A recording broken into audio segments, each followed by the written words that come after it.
Hey guys, this is your girl Living Caregiver Uncut, and today is a beautiful was and still is it because night just fall. It's a beautiful day in Texas today, and as you see, I am in our beautiful home, and I just came back from my date night with my millionaire Kenya, and I am having a great time. I am very full. I don't know how I'm going to sleep at over 8. Anyway, guys, God is good and faithful as always. I can't complain. There's no words in my mouth. I could tell him a million, thousand, 10,000 times thank you, and it still wouldn't be enough to tell him how grateful we are and how thankful we are and how I am. Hi, my family in Kenya and in Jamaica. I love you guys. Hope to see you soon. All right, guys. So guess what? Something comes to my mind and I want to share it with you. But before I do so, let's tell everyone about this channel. This is Living Caregiver Uncut, and I'm the uncut girl, the fearless, who doesn't fear anyone but my God. So, guys, whatever you want me to talk about, I'm here to talk about it. And two, you know what? We're here to save lives and care for the elderly. That's what we do. We are caregivers. And guys, guess what? This channel is about caregiver living in the client's home or out of the client home, the things they have to do in the home, the things they should do in the home, and the things they're not supposed to do in the home.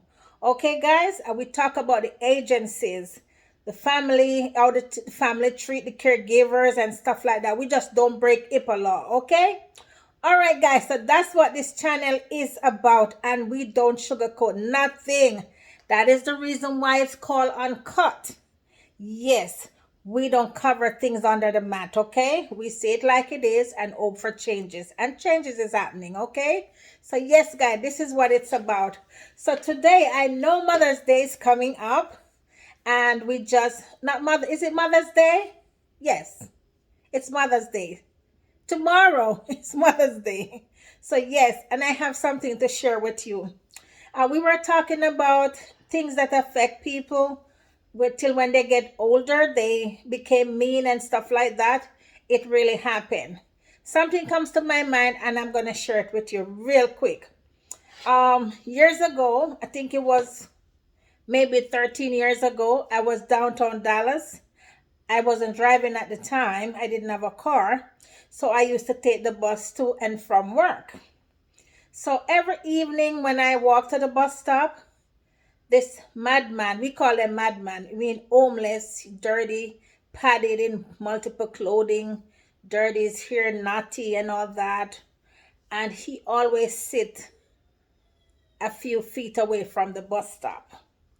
Every evening, a bunch of people gathered there, and I would go there and stand, and every evening my eyes would make eye contact with him. But I never look at him like skin up my face. I just keep a straight face and I look at him and stuff like that. And you know what happened? Guys, let me tell you, I have to share it with you. I'm not laughing at anyone. When you hear me laugh, I love to laugh. I'm a happy person. And I can be emotional too. So, yes, I'm a human being, okay? I'm a human being and a decent one too. So what happened, one evening, it was right coming to Mother's Day. And I remember, and I said, I got to tell my people. I got to tell my uncut people this story. Let me tell you something. I was standing at the bus stop. It was Mother's Day coming up. I think it was, I don't know if it was the Friday or whatever, something. Or the Sunday or whatever was Mother's Day. So I'm at the bus stop waiting for my bus. And other people, about maybe 30 people standing at the bus stop, but we are all scattered waiting on different buses. Did you know the man, the homeless man who looked like he's losing his mind? Why he's looking like that? He walked straight up to me and he handed me a roses from under his coat. Are you serious? Guys, let me tell you something. I didn't know what to do. I didn't know if I must pass out on the ground. I didn't know if I should run away. I didn't know if I should chase him away. I didn't know if I must take the roses from him. And people were like, some people were laughing. Some guys were there was yelling, get the F away or whatever. And he just looked straight in my eyes with a low, soft voice, but it roars. And he said, I bought you these roses. I take like 10 deep breaths because I think this man is going to snap me or something. And I said, what did you say? It's like my mind go blank. And he said, I bought you these roses. It was 2 roses taped together. And I said, okay. And I smiled and I took it from him. And he said, I liked you. He said, I see you all the time and I know you take the bus here and I know you get off the bus on the other side in the morning. So I always come around here in the evening because I want to look at you. Guys, my eyes pop. The other people at the bus stop couldn't really hear what he was saying, but after this, you were yelling and the guys was telling him, get the F away. And they see that I was still there trying to listen to this guy. Everybody calmed down. And they were trying to hear what he's saying, but he was speaking to me. We were standing very close, not up in my space, but about arm length from me. And I took the roses from him and he started telling me how he watched me every day. And on the weekends when he don't see me, he's very sad. I'm like, are you serious? You're sad when you don't see me? So I said, what's wrong with you? Why are you looking like this? Because he speaks so intelligent. And I said to him, what's going on with you? And he said to me, you don't understand. I said, no. If you told me, I will understand. I want to know. I want to know what. Let me tell you, my bus come and left me there. Like 2 different buses come one at a time. I think I was there like a good 2 hours talking to this homeless, dirty, trashy looking man. People think I am crazy. And I just stand there listening to him. Let me tell you something. So right as I do this chapter, this topic that I was talking about, I went to my bed and I remember someone called me and we're talking about Mother's Day. My millionaire Kenya was talking about Mother's Day. And I said, you know what? I have something for my people to share with them. Let me tell you something. This guy has been through hell. So during the conversation, you know what he told me? He said he's from Jamaica. He said he came here, I think it was in the late 50s. He came here, no, early 60s. Early 60s he came here. Early 60s he came to America. He and his entire family migrated. And he was an investor, doing well, earning 6 figures, working in corporate America and stuff like that. And let me tell you something. When I met him, or he met me that evening, I think he was telling me about maybe 10 years ago. He said there was a bad recession and he lost his job, lost his home, everything. He have 2 beautiful kids. And his wife, when he lost everything, she picked up the kids and she left. He said he never heard from her again. He don't know where to find her. And that's what hit his brain. He said for a while, maybe for a good 5 years, he said he was like he's in a lost world. And he started to walk. He said he walked from so many state to state. I don't remember the names of the state. I said, how do you end up in Texas? And he said he get a ride from one point to the other. And someone gave him some money and he bought him a ticket. And he's on the street in Texas, like he said, for the past 5-6 years. Let me tell you something, people. Whew, let me tell you something. While he was talking to me, I was in tears. And he said some stuff and I would laugh during the tears. It was very tearful. I really don't know where he ended up. And I told him, I said, there are shelters here. He said, I know everywhere where the system is. He said he chose to live like this. I said, no, you need a bath. You need to get your ear cut and stuff like that. you can get a job. I said, listen, let me tell you, I encourage him so much. I told him, I said, let me please. I said, if you don't do it for yourself, do it for me. The lady that you love to look at every evening and in the morning, and on weekends, you're saddened when you don't see her. I said, please promise me you're going to go and get yourself cleaned up.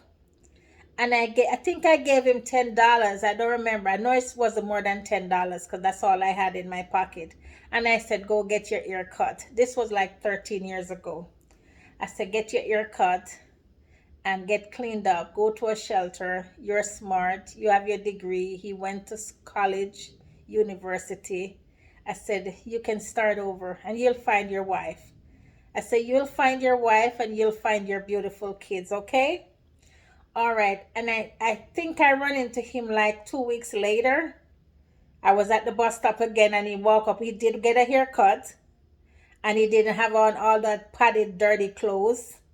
And he tell me that he start doing some, getting himself together and he's going to find him a job. And I said, are you going to stay in Texas? Because it's really nice here. Maybe when you find your wife or your kids, you can come this side and live in Texas.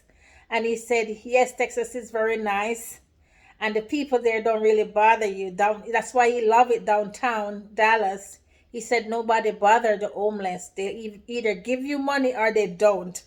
But nobody bothered you, nobody robbed you, nobody tried to rape you or anything like that. So he was really feeling comfortable in Texas here. So guys, I'm telling you, the struggle is there. People are losing stuff. Can you imagine you work so hard for you and your family and the recession or whatever going on, you lose everything. And I even said to him, you couldn't just find like an odd job. You don't have to work in corporate America when things go bad and there's no work. You got to spread yourself. And I told him, I said, listen to me, I'm a nurse and I remember sometimes when the census is low, guess what? I signed up to clean rooms. You make money, the pay is not a lot, but sometimes you get tips. And I do that like for 2-3 months. Guys, yes.